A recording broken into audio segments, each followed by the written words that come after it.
180 militares comezaron o luns a rastrear a COVID-19 en toda Galicia.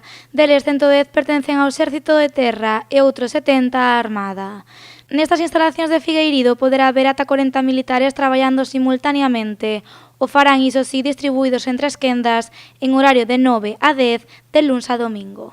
Forma parte del servicio de vigilancia epidemiológica que a nivel de toda España el Ministerio de Defensa ha puesto en marcha y que a petición de la Xunta de Galicia el Gobierno de España ha destinado aquí expresamente a 180 militares.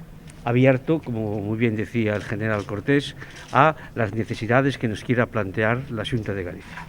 A intención do Ministerio de Facenda é que estes militares poidan rastrear máis de 200 casos diarios. O seu traballo estará coordinado co Sergas, que será quen estableza os protocolos e obxectivos. Una formación previa que ha hecho el Ministerio de Defensa y ahora se está integrando con la formación del Sergas.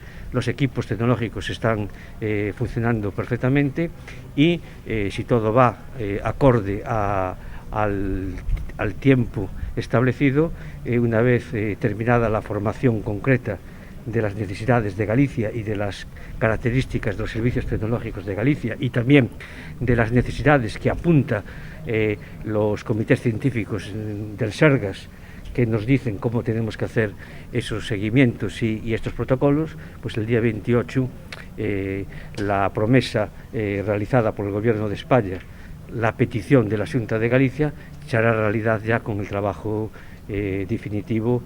Aproveitando esta visita á base de Figueirido, Javier Losada quiso resaltar o seu compromiso do Goberno coa Xunta de Galicia.